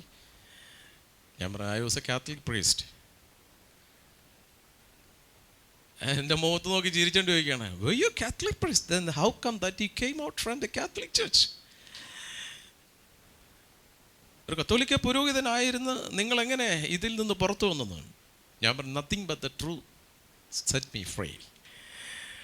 Nothing but the truth set me free. അടുത്ത ചോദ്യം മാതാമ്മ എന്നോട് ചോദിച്ചതെന്നറിയാം. Then come on, tell me what's the difference between Catholic teaching and Protestant teaching? കത്തോലിക്ക സഭയുടെ പഠിപ്പിക്കലും Protestant പഠിപ്പിക്കലും തമ്മിലുള്ള വ്യത്യാസം എന്താണെന്ന് ഞാൻ പറഞ്ഞു. Catholic teaching is based on tradition, but the Protestant teaching is based on word of God. അപ്പോൾ മാതാമ്മ എന്നെ ഒന്ന് നോക്കി ചിരിച്ച്, എന്നിട്ട് ഞാൻ ചോദിക്കണം, how do you feel now? I am quite free in the Lord. കർത്താവ് യേശു ക്രിസ്തുവിൽ സ്വതന്ത്രനാണ്. Come on, give me a passport. 10 വർഷത്തേക്ക് എൻ്റെ ദൈവം അടിച്ച് കയ്യിലിങ്ങി തന്ന്. യെസ്, സത്യം നിങ്ങൾ അറിയും, സത്യം നിങ്ങളെ സ്വതന്ത്രരാക്കും. ഹല്ലേലൂയ. നീ അറിഞ്ഞ സത്യം എത്ര വലിയവൻ്റെ മുമ്പിലാണെങ്കിലും നീ അത് പറഞ്ഞിരിക്കണം. ഹല്ലേലൂയ. ഞാൻ പള്ളിയിലായിരുന്നപ്പോൾ ലണ്ടനിൽ പോകാനായിട്ട് മദ്രാസിൽ ഇൻ്റർവ്യൂവിന് വന്നപ്പം സായിപ്പ് എന്നോട് ചോദിച്ചു, why do you want to go to London to praise the word of God? Can you not praise the word of God in India? അപ്പോൾ ഞാൻ പറഞ്ഞത്, Lord told me to go to the whole world and praise the good news. ഇത്രയേ പറഞ്ഞോളൂ. 6 മാസത്തേക്കുള്ള visa അടിച്ച് കയ്യിൽ തന്നു. നീ പോകുന്ന സ്ഥലത്ത് നിന്നെ വിളിച്ചവനെ നീ ഉയർത്തിയാൽ ദൈവം നിന്നെ മാനിക്കും. നിന്നെ നിന്ദിക്കുന്നവരുടെ ഇടയിൽ ദൈവം നിന്നെ മാനിക്കും. ഹല്ലേലൂയ. ഞാൻ ഈ പെന്തക്കോസ്ത് അനുഭവത്തിൽ വന്നപ്പോൾ എൻ്റെ വീട്ടിൽ നിന്ന് ഇറക്കി വിട്ടു. എൻ്റെ സഹോദരങ്ങളെല്ലാം എനിക്കെതിരായി. എന്നെ ഇറക്കി വിടാനായിട്ട് മുൻകൈ എടുത്ത എൻ്റെ കാനഡയിലുള്ള ജ്യേഷ്ഠൻ ഇന്ന് പെന്തക്കോസ്ത് അനുഭവത്തിലാണ്. എൻ്റെ മൂത്ത സഹോദരൻ,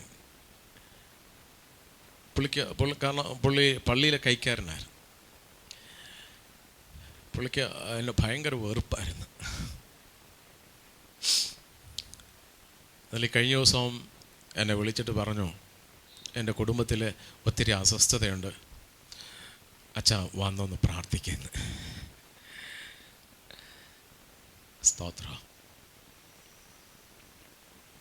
ആ ചേട്ടായിയുടെ മോനും മോളും ചെറുമക്കളും ഇന്ന് വീട്ടിൽ വന്നു, ആലപ്പുഴയിൽ നിന്ന് വീട്ടിൽ വന്ന് പ്രാർത്ഥിക്കാനായിട്ട്. ഞാൻ പറഞ്ഞു, എന്നെ വിളിച്ച് പ്രാർത്ഥിക്കണമെന്ന് പറഞ്ഞപ്പോൾ ഞാൻ പറഞ്ഞു, അവിടെ വെള്ളാപ്പള്ളിയിൽ അച്ഛനൊക്കെ ഉണ്ടല്ലോ, നിങ്ങൾ അത് വേണ്ട, നീ തന്നെ പ്രാർത്ഥിച്ചാൽ മതിയെന്ന്. നിന്നെ നിന്ദിച്ചവരുടെ ഇടയിൽ മാനിക്കുന്നൊരു ദൈവമുണ്ട്. ഹല്ലേലൂയ. നീ അറിഞ്ഞ സത്യത്തിൽ തന്നെ ഉറച്ചു നിൽക്കണം. ഏത് പ്രതികൂല സാഹചര്യം വന്നാലും ശരി, മാറിപ്പോകരുത്. നീ എന്തറിഞ്ഞോ, ആരെ അറിഞ്ഞോ, അവനെ നിന്റെ ജീവിത സാഹചര്യത്തിൽ നീ ഉയർത്തിയാൽ എൻ്റെ ദൈവം ഒരിക്കലും നമ്മളെ മറക്കത്തില്ല. ഹല്ലേലൂയ. കർത്താവിനെ ഉയർത്താൻ കിട്ടുന്ന സമയമെല്ലാം ഉയർത്തണം.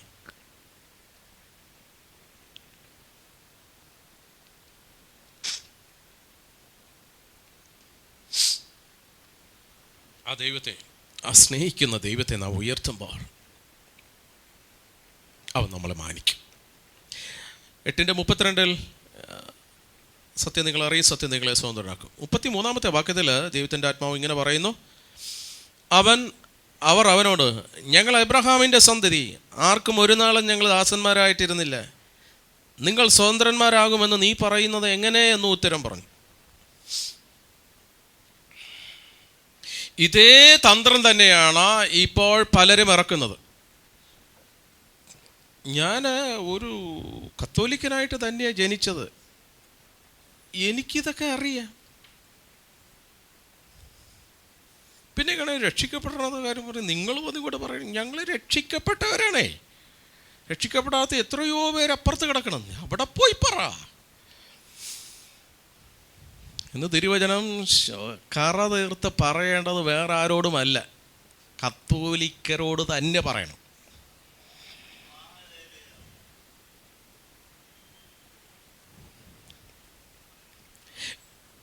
എന്നോട് വെറുപ്പൊന്നും തോന്നല്ലേ. സ്തോത്രം.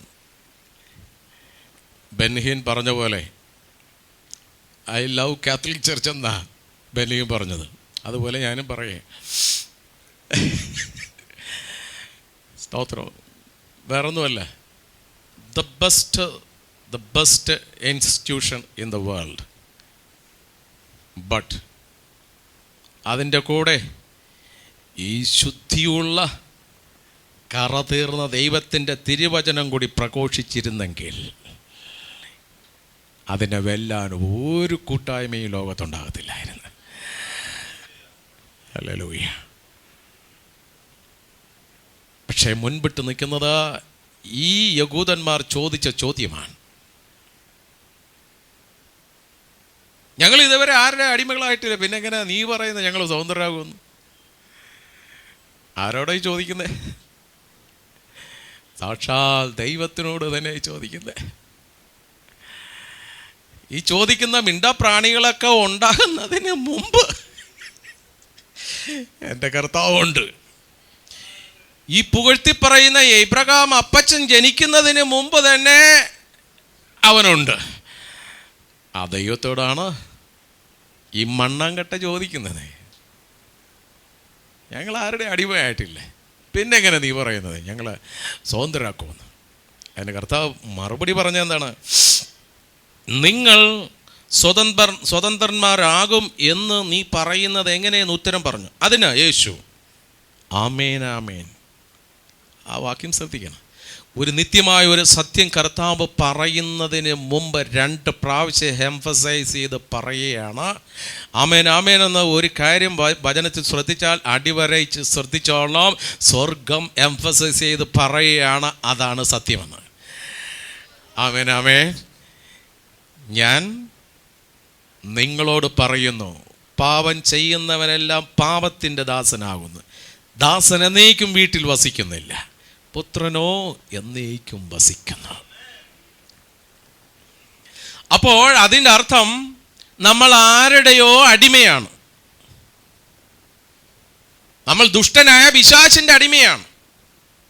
ഈ അടിമത്വത്തിൽ നിന്നും നാം സ്വാതന്ത്ര്യം പ്രാപിക്കുന്നത് ദൈവത്തിന്റെ വചനമാണെന്ന സത്യം അറിയുമ്പോഴാണ്. ചേർന്നൊരു ഹല്ലേലൂയ പറയാം. ഹല്ലേലൂയ.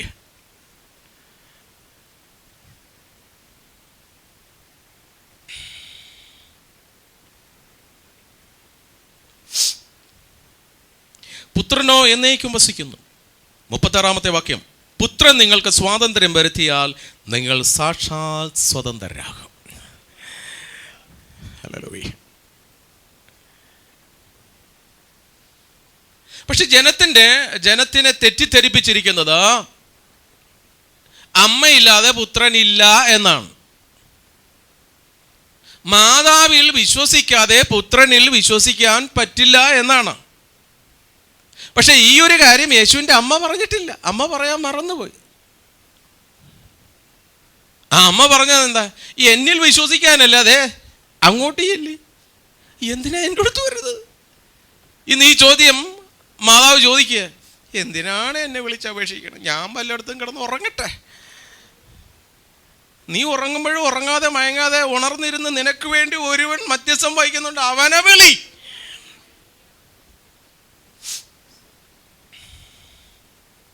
അവനാ നിന്നെ സ്വതന്ത്രനാക്കിയത്. ഞാൻ നിന്നെപ്പോലൊരു മനുഷ്യ, ഈ എന്നെ കൂടി രക്ഷിക്കാനായി വന്നിരിക്കണേ. ഞാൻ എൻ്റെ രക്ഷകനിൽ ആനന്ദിക്കുന്നു.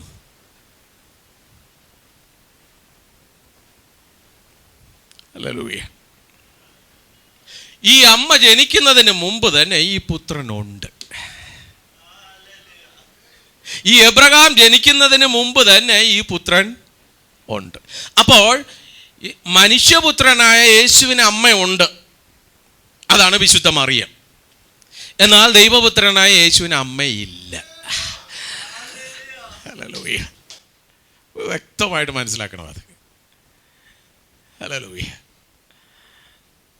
അപ്പോൾ അമ്മയിലല്ല വിശ്വസിക്കേണ്ടത്, പുത്രനിലാണ് വിശ്വസിക്കേണ്ടത്. അമ്മ പറഞ്ഞതിലല്ല, പുത്രൻ പറഞ്ഞ വചനത്തിലാണ് വിശ്വസിക്കേണ്ടത്. ആരാണ് എൻ്റെ അമ്മ? ആരാണ് എൻ്റെ സഹോദരങ്ങൾ? ഇതനുസരിക്കുന്നവരെത്രേ എൻ്റെ അമ്മയും എൻ്റെ സഹോദരങ്ങൾ. പുത്രൻ പറയുന്നത് എന്തെന്ന് നിനക്കറിയാൻ വയ്യാത്ത കൊണ്ടാണ് ഈ ഒരൊറ്റ കാരണത്താൽ നീ ഇപ്പോഴും നിത്യജീവൻ എന്തെന്ന് അറിയാതെ കണ്ട് നിൽക്കുന്നത്.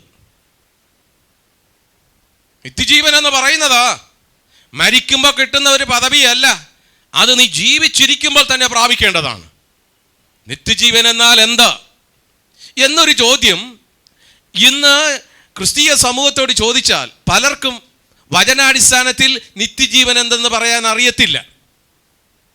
എന്നാൽ അറിഞ്ഞുകൊള്ളു, യോഹന്നാൻ 17:3, ഏകസത്യദൈവമായ നിന്നെയും അങ്ങയച്ച പുത്രനെയും അറിയുന്നതാണ് നിത്യജീവൻ.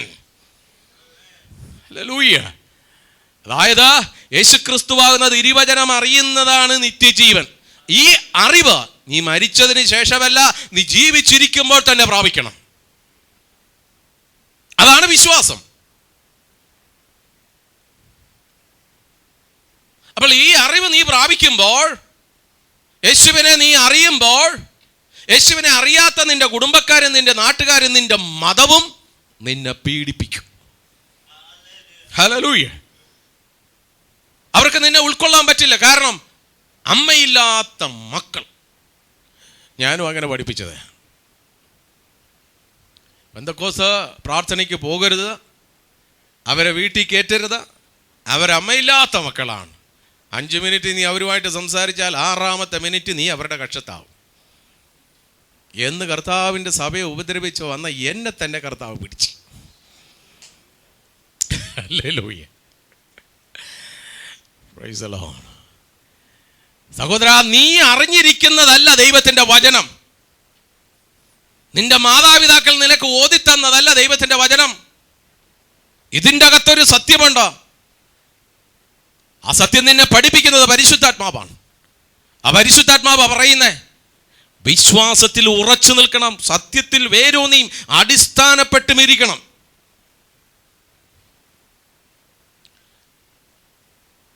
ആ അടിസ്ഥാനത്തിന്മേൽ വെള്ളപ്പൊക്കമുണ്ടാകും, കാറ്റൂതും. പക്ഷെ ക്രിസ്തുവാകുന്ന പാറമേലാണ് നിന്റെ ഭവനം പണിയപ്പെട്ടിരിക്കുന്നെങ്കിൽ നീ വീഴില്ല. ദൈവവചനമാണ് ആ പാറ, ക്രിസ്തുവാണ് ആ പാറ. എൻ്റെ ഈ വചനങ്ങൾ കേട്ട് ചെയ്യുന്നവനൊക്കെയും പാറമേൽ ഭവനം പണിത ബുദ്ധിയുള്ള മനുഷ്യന് തുല്യൻ. മത്തായി 7:24 മുതലുള്ള വാക്യങ്ങൾ. അപ്പോൾ ക്രിസ്തുവാകുന്ന പാറമേൽ, ഇതാണ് പാറ. ഈ വചനത്തിൽ നിലനിൽക്കാനാ, ഈ വചനത്തിൽ വിശ്വസിക്കാനാ ദൈവത്തിൻ്റെ വചനം പറയുന്നത്, ദൈവത്തിൻ്റെ ആത്മാവ് പറയുന്നത്. അല്ലാതെ മരിച്ചുപോയ ഏതെങ്കിലും ഒരു വ്യക്തിയിൽ വിശ്വസിക്കാനല്ല, ജീവനുള്ളവനിൽ വിശ്വസിക്കാനാ. ചേർന്നൊരു ഹല്ലേലൂയ പറയാം. ഹല്ലേലൂയ. ഈ മണ്ണിൽ നിന്ന് ജനിക്കുന്ന ഒരൊറ്റ കുഞ്ഞ് നിനക്ക് വേണ്ടി ജീവൻ തന്നിട്ടില്ല. യേശുക്രിസ്തുവിന്റെ ജനനവും നമ്മളുടെ ജനനവും തമ്മിൽ വ്യത്യാസമുണ്ട്. സ്വർഗത്തിൽ നിന്ന് വന്നവൻ ജനിച്ചത് മരിക്കാൻ വേണ്ടി.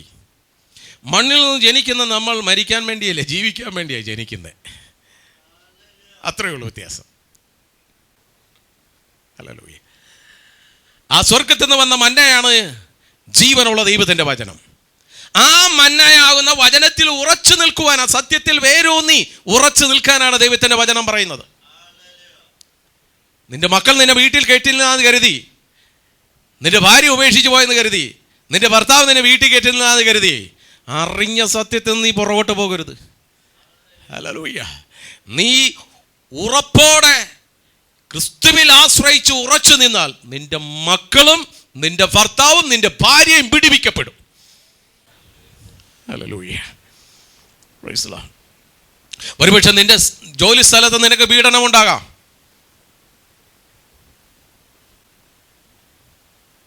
നീ മറ്റുള്ളവരോട് ദൈവത്തിൻ്റെ വചനം പറയുമ്പം ഇവനെ എങ്ങനെയെങ്കിലും തട്ടണമെന്ന് മറ്റുള്ളവർ ആലോചിക്കും. എന്നാൽ നിന്നെ തട്ടാൻ പ്ലാനിട്ടവനെ കർത്താവ് തട്ടും. ഹല്ലേലൂയ. സ്തോത്രം.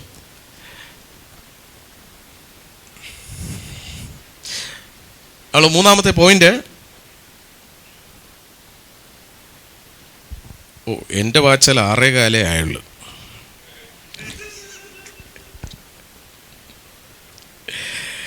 ഹല്ലേലൂയ. ഇനി ഏതായാലും ഒരു 4 പോയിന്റ് കൂടി ഉണ്ട്. അതിന് നമുക്ക് മറ്റൊരു അവസരത്തിലാകാം. ഒരു വചനം കൂടി വായിച്ചിട്ട് നമുക്ക് പ്രാർത്ഥിച്ച് അവസാനിപ്പിക്കാം. എഫെസ്യ ലേഖനം 3-ാം അധ്യായം അതിൻ്റെ 17-ാം വാക്യം.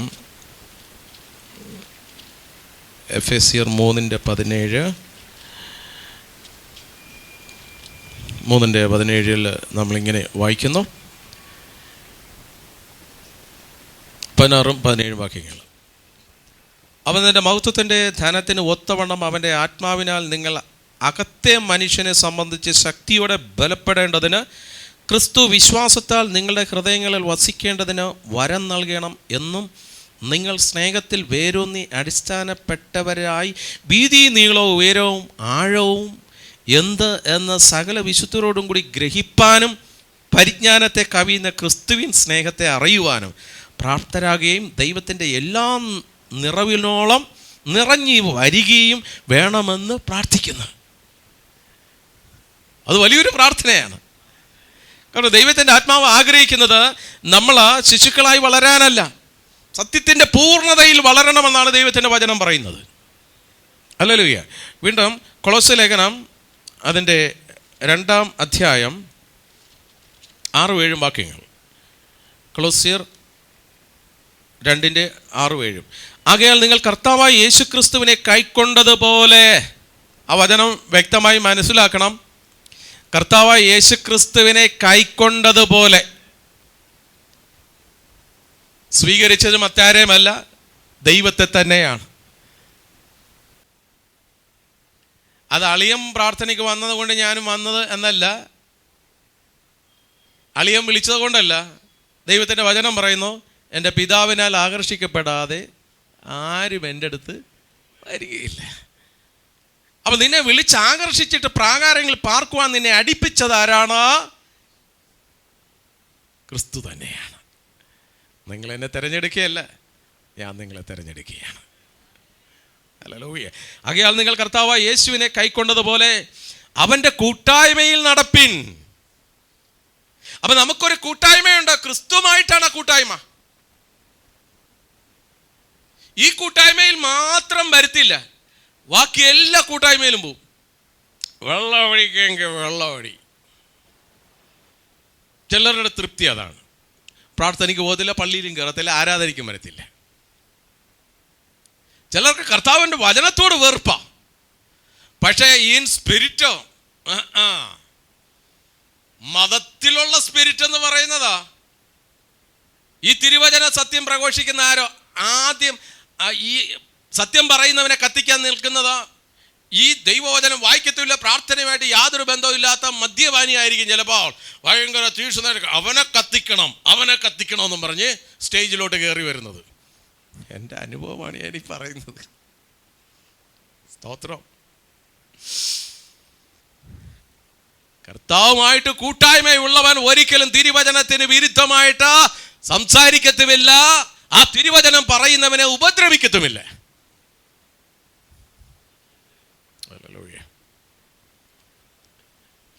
ഞാനും പ്രിൻസും ബ്രദറും കൂടി ഒരിക്കൽ ഒരു സഹോദരൻ്റെ വീട്ടിൽ പോയി. ഒരു കത്തോലിക്ക പ്രതിനിധി വന്നപ്പോൾ ഒരു ടോക്കിന് പോയതാ. ഭയങ്കര കത്തോലിക്ക സ്പിരിറ്റുള്ള ഒരു കുടുംബം. ഇങ്ങനെ സംസാരിച്ചിട്ടുണ്ട്. ഇരിക്കുന്നതിൻ്റെ ഇടയിൽ ഗീവർഗീസിൻ്റെ ഒരു കാര്യം വന്നു. ഇല്ലേ, ഇയാളുടെ അകത്തിരിക്കുന്ന ആത്മാവ് അങ്ങോട്ട് ഇളകിയില്ലേ. എന്നാ തല്ലിയില്ലെന്നേ ഉള്ളൂ. പക്ഷേ ഇഷ്ടന് ഇതുമായിട്ട് യാതൊരു ബന്ധവുമില്ലേ. കർത്താവിൻ്റെ കൂട്ടായ്മയിൽ നടപ്പിൻ. ഈ ഒരു സ്പിരിറ്റ് ഉണ്ടല്ലോ, ഭയങ്കര ആണ്. എല്ലാവരും ഒരു ഇത്തരത്തിലുള്ള സ്പിരിറ്റ് ആകുന്ന കാറിലാണ് നടക്കുന്നത്.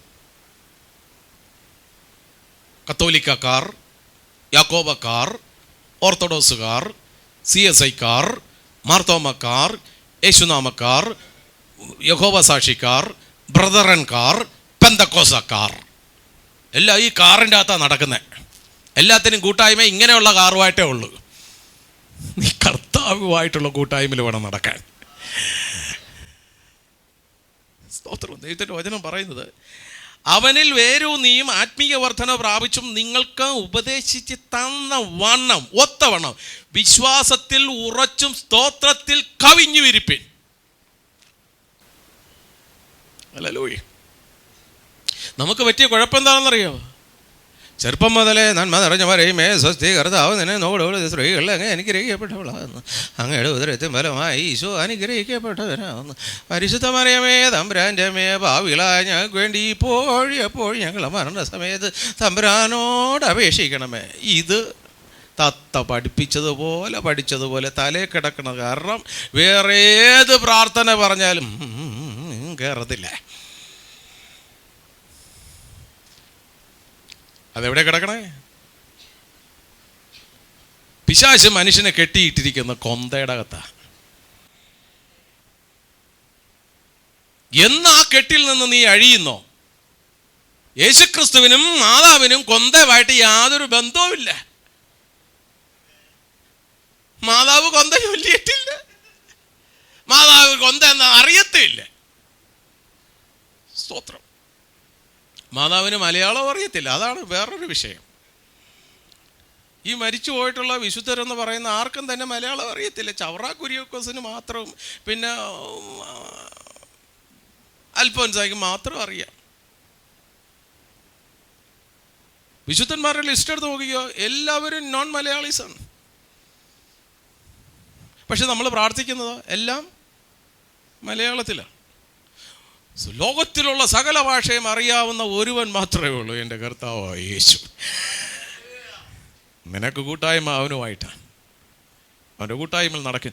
ആ വചനം വളരെ വ്യക്തമായി മനസ്സിലാക്കണം. കൊളോസ്യർ 2:6-7 വാക്യങ്ങൾ. ആകയാൽ നിങ്ങൾ കർത്താവായ യേശു ക്രിസ്തുവിനെ കൈക്കൊണ്ടതുപോലെ, അതാണ് ആ അറിയേണ്ടവനെ അറിയേണ്ട പോലെ കൈക്കൊള്ളേണ്ടവനെ കൈക്കൊള്ളേണ്ട രീതിയിൽ കൈക്കൊണ്ടാൽ മാത്രമേ ഇത്തരത്തിലുള്ള മണ്ണാങ്കട്ടയെല്ലാം പുറത്തു പോകൂ.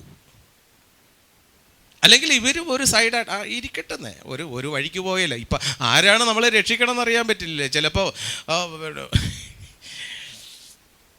കഴിഞ്ഞ ദിവസം ഒരു കൊച്ചനോട് പറയായിരുന്നു, അച്ഛാ ഈ കാര്യങ്ങളൊക്കെ ശരിയാണ്. ഒരു ദിവസം പുള്ളി ഇങ്ങനെ കുർബാന കൊടുത്തുകൊണ്ടിരുന്നപ്പം കുർബാന ഒരു പീസ് താഴെ പോയി. അപ്പോൾ അടുത്തിരുന്ന അമ്മച്ചി ഇങ്ങനെ പറയുകയുണ്ടായെന്ന് പറയുന്നത്, എൻ്റെ അന്തോനീസ് പുണ്യാള കർത്താവിനെ രക്ഷിക്കണേന്ന്. അപ്പോൾ കാരണം കർത്താവിനെ ആരാ വന്ന് രക്ഷിക്കണത് അറിയത്തില്ല. അപ്പോൾ ഇവരെല്ലാം ഒരു സൈഡിൽ ഇരിക്കട്ടെ.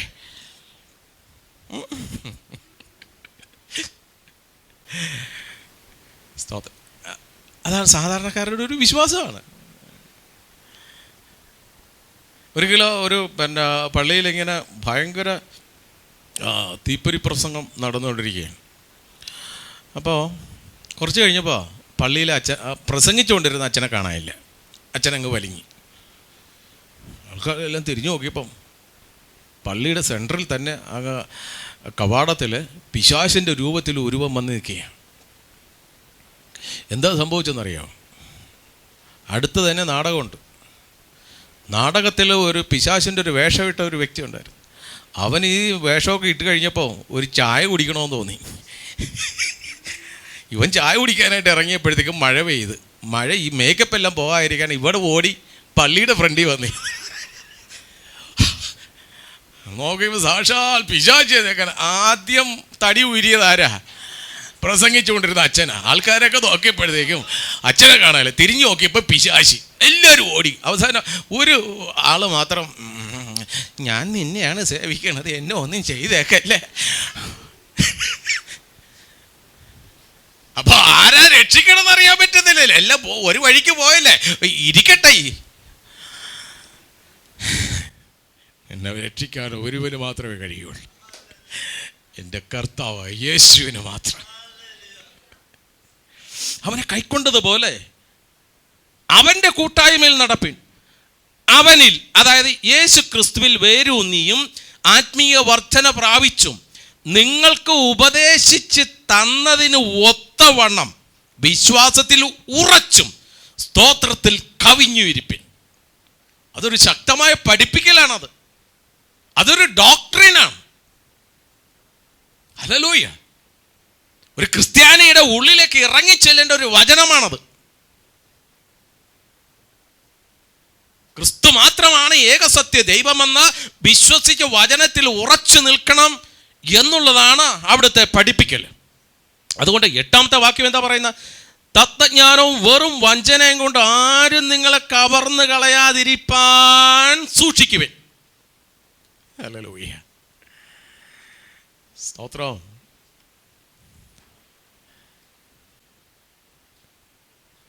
കർത്താവിൻ്റെ രക്തം ഈയിടെയായിട്ട് അത് ലബോറട്ടറിയിൽ ടെസ്റ്റ് ചെയ്ത് യേശുക്രിസ്തുവിൻ്റെ ബ്ലഡിൻ്റെ ഗ്രൂപ്പാണെന്ന് മനസ്സിലായെന്നാ ചിലർ പറയുന്നേ. സ്തോത്രം. ഇതെല്ലാം പാവം ജനം വിശ്വസിക്കുക. ഇതൊക്കെ പറയുന്നത് ആരാണെന്നറിയാവോ? സാധാരണക്കാരല്ല, അങ്ങ് മേലധ്യക്ഷ സ്ഥാനങ്ങൾ വഹിക്കുന്ന വ്യക്തികളാണ്. അപ്പോൾ അച്ഛൻ പറയുന്നത് വേദവാക്യമല്ലേ? എൻ്റെ അച്ഛാ, നീ വേദം പഠിച്ചിട്ട് വേദവാക്യം പറ. ജനത്തിനെ ഇക്കിളിപ്പെടുത്തി കിഴവിക്കഥകൾ പറഞ്ഞ് ജനത്തിനെ തിരിപ്പിക്കരുത്. ദൈവത്തിൻ്റെ വചനം പറയുന്നു, തത്വജ്ഞാനവും വെറും വഞ്ചനയും കൊണ്ട് ആരും നിങ്ങളെ കവർന്നു കളയാതിരിപ്പാൻ സൂക്ഷിക്കുവിൻ. അത് മനുഷ്യരുടെ സമ്പ്രദായത്തിന് ഒത്തവണ്ണം, ലോകത്തിൻ്റെ ആദ്യ പാഠങ്ങൾക്ക് ഒത്തവണ്ണം അല്ലാതെ, അടുത്ത വാക്യം ശ്രദ്ധിക്കണം, ക്രിസ്തുവിന് ഒത്തവണ്ണമുള്ളതല്ല. അവനിലല്ലോ ദൈവത്തിൻ്റെ സമ്പൂർണതയും ദേഹരൂപമായി വസിക്കുന്നതും. ഹല്ലേലൂയ. നീ ഈ കാലഘട്ടത്തിൽ ദൈവവചനത്തിന് വിരുദ്ധമായിട്ട് എന്തുള്ള ആചാരം അനുഷ്ഠാനമാണോ നീ അനുഷ്ഠിക്കുന്നത്, അതൊന്നും ക്രിസ്തുവിൽ നിന്നുള്ളതല്ല എന്നാ ദൈവത്തിൻ്റെ വചനം പറയുന്നത്. അത് നിന്റെ പൂർവികരായിട്ട് നിനക്ക് തന്ന വഞ്ചനയാണ്. ആ വഞ്ചനയിൽ നിന്ന് വിടിപ്പിക്കപ്പെടുന്നത് തിരുവചനത്തിന്റെ സത്യം മാത്രമാണ്. ഭൗതിക ലോകത്തെക്കാൾ ഏറ്റവും കൂടുതൽ ചതിയും വഞ്ചനയും നടക്കുന്നത് എവിടെയാണെന്നറിയാവോ? ആത്മീയ ഗോളത്തിലാണ്. ആ വഞ്ചന കൺമുൻപിലാണ്. ഭൗതിക ലോകത്തിൽ ഒന്നെങ്കിൽ ഇരുട്ടത്ത്, അല്ലെങ്കിൽ 10 പേര് അറിയാതെയൊക്കെ അടിച്ചു മാറ്റണേ. പക്ഷെ ഭൗതിക ലോകത്തിൽ നഗ്നമായ വെളിച്ചത്ത് തന്നെയാണ് ഈ വഞ്ചനയും ചതിയും നടക്കുന്നത്. Hallelujah, praise the Lord. പ്രാർത്ഥനയിൽ ഏറ്റവും ശക്തിയുള്ള പ്രാർത്ഥന കുർബാനയാണ്, ബലിയർപ്പണം. ആ ഒരൊറ്റ പ്രാർത്ഥന കൊണ്ട്, ആ ഒരൊറ്റ ബലിയർപ്പണം കൊണ്ട് മരിച്ചവരുടെ ആത്മാവ് സ്വർഗത്തിൽ എത്തേണ്ടതാണ്. മരിച്ചന്ന് കുർബാന ബലി അടക്കം ചെയ്ത് കൊടുക്കാനുള്ള എല്ലാവർക്കും കൊടുത്ത്, ഇല്ലയോ? അങ്ങനെയല്ലേ? പള്ളിയിലത് കൊടുക്കാനുള്ളത് അടക്കുമോ? ഇല്ല. പിന്നെ കുർബാനയ്ക്ക് വേണം കൊടുക്കാൻ, കുറവില്ലല്ലോ. ഇല്ല. ഈ മരിച്ചാൾ ജീവിച്ചിരുന്നപ്പോൾ സകലതും കൊടുത്തതാണ്. എന്നാൽ ഒരു ഫ്രീ അടക്കം കൊടുക്കുമോ? ഇല്ല. ഫ്രീ ആയിട്ട് കുർബാനയല്ലോ? ഇല്ല. കാശ് വാങ്ങിച്ചിട്ടേ ചൊല്ലുമല്ലോ. അങ്ങനെ ഈ ഒരൊറ്റ കുർബാന കൊണ്ട് അന്ന് ഈ വ്യക്തിയുടെ ആത്മാവ് സ്വർഗത്തിൽ പോകേണ്ടതാണ്. പോയിട്ടില്ല എന്നുള്ള തെളിവ് 7ൻ്റെ അന്ന് കുർബാനയല്ലേ? ഇതേ ആളെ തന്നെയല്ലേ വിളിച്ചു വരുത്തിയത്? 30-ന് കുർബാനയല്ലേ? 7-ന് ചൊല്ലി അതേ ആളെ തന്നെയല്ലേ വിളിച്ചു വരുത്തിയത്? 6-ാം മാസത്തിൽ ചൊല്ലിയേ? പോയില്ലേ? ഒരു വർഷപ്പോയപ്പോൾ ആണ്ടിൻ്റെതും ചൊല്ലിയേ? സ്തോത്രം. കൺമുൻപിൽ വളരെ വ്യക്തമാണ് ഈ ആൾ സ്വർഗത്ത് പോയില്ല എന്ന്. ഏതെങ്കിലും ഒരു മനുഷ്യൻ പള്ളിയിൽ അച്ഛനോട് ചെന്ന് ചോദിക്കുക, അച്ഛാ 7ൻ്റെ അന്ന് കുർബാന ചൊല്ലി വിട്ടതല്ല, പിന്നെ ആരാണ് അച്ഛൻ എൻ്റെ മരിച്ചുപോയ എൻ്റെ അപ്പനെ തിരിച്ചു വരുത്തിയത്? ആരെങ്കിലും ചോദിക്കുമോ? ഇല്ല. കാരണം അതാ, എൻ്റെ അപ്പൻ്റെ പൂർവികരായിട്ട് ഇങ്ങനെ ചൊല്ലി 2020 വരെയുള്ള കുർബാന പണം വാങ്ങിച്ചു വെച്ചിരിക്കുക. ഇതിനിടയിൽ എങ്ങാനും കർത്താവ് വന്നാൽ വചനത്തിൻ്റെ സത്യം അറിയാതെ കണ്ട് കുർബാന ചൊല്ലാൻ പണം കൊടുത്തവർ ചിലപ്പോൾ പോയെന്നിരിക്കും. പക്ഷേ കുർബാന പണം വാങ്ങിച്ചു വെച്ചിരിക്കുന്ന അച്ഛൻ പോകത്തില്ല. കാരണം ഉത്തരിപ്പ് കടമുണ്ട്. അച്ഛൻ കുർബാന ചൊല്ലി തീർത്തിട്ടേ പോകാൻ പറ്റൂ. ജോലി ചെയ്യാതെ പണം വാങ്ങിക്കുന്ന ഏക ജോലി കുർബാന. ഈ ചതിയിൽ നിന്നും വഞ്ചനയിൽ നിന്നും വിടുതൽ പ്രാപിക്കണമെങ്കിൽ നീ തിരുവചന സത്യം അറിയണം. ഹല്ലേലൂയ. അതുകൊണ്ട് അത് കർത്താവിൽ നിന്നുള്ളതല്ല, മനുഷ്യന്റെ ലോകപരമായിട്ടുള്ള കാര്യത്തിൽ നിന്നുള്ളതാണ് എന്ന് വളരെ വ്യക്തമായിട്ട് ദൈവത്തിൻ്റെ വചനം പഠിപ്പിക്കുന്നു.